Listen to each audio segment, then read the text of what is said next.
శ్రీగురుభ్యో నమ. సదాశివసమారంభాం శంకరాచార్యమధ్యమాం అస్మదాచార్యపర్యంతాం వందే గురుపరంపరాం.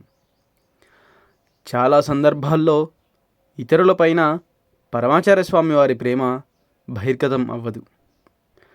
కానీ ఒకసారి మహాస్వామివారు శ్రీమఠం బాలుమామని ఒక పని చేయమని ఆదేశించారు.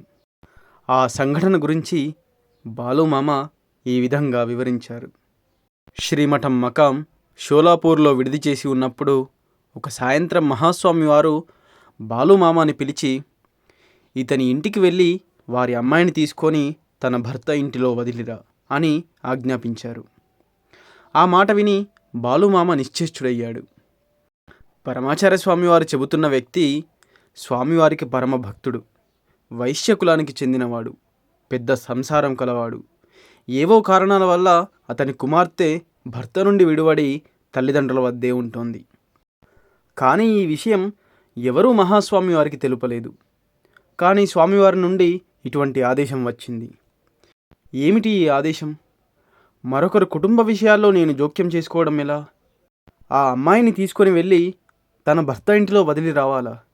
ఇది సరైనదేనా అని పరిపరి విధాలా ఆలోచిస్తున్నాడు బాలుమామ. ఎటువంటి ఆజ్ఞనైనా స్వామివారి నుండి వెలువడితే సహాయకులెవ్వరూ మరొక్క ఆలోచన లేక ఖచ్చితంగా అమలు చేస్తారు. కానీ ఈ విషయంలో బాలుమామ కొంచెం సంకోచిస్తున్నాడు. బాలుమామ ఇబ్బందిని అర్థం చేసుకున్న పరమాచార్య స్వామివారు అతనికి ధైర్యంగా ఉంటుందని నీతో పాటు బ్రహ్మచారి రామకృష్ణన్ని కూడా వెంట తీసుకుని వెళ్ళు అని చెప్పారు. వారు ఆ ఇంటికి వెళ్ళి స్వామివారి ఆదేశాన్ని వారి కుటుంబ సభ్యులకు తెలిపారు. స్వామివారి ఆదేశాన్ని వినగానే అందరూ ఏడవడం మొదలుపెట్టారు.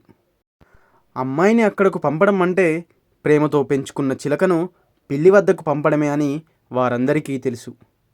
కానీ వారికి మహాస్వామి వారిపై ఉన్న నమ్మకం, భక్తి చేత ఎటువంటి అనుమానానికి తావివ్వకుండా మనస్సును స్థిమితపరుచుకున్నారు. పరమాచార్య స్వామి వారే ఇలా ఆదేశించారంటే అందులో ఏదో ఉంటుందని వారికి తెలుసు. అందుకని అమ్మాయిని పంపడానికి నిర్ణయించుకున్నారందరూ. ఆ అమ్మాయి తన భర్త ఇంటికి వెళ్ళడానికి ఎంత ఆలోచిస్తున్నదో బాలుమామ కూడా అంతే తటపటాయిస్తున్నాడు. కానీ అది మహాస్వామి వారి ఆజ్ఞ కావడంతో ఇక బయలుదేరింది.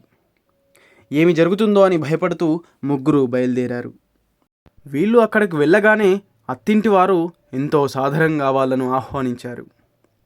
అది చూసి వీరు ఎంతగానో ఆశ్చర్యపోయారు.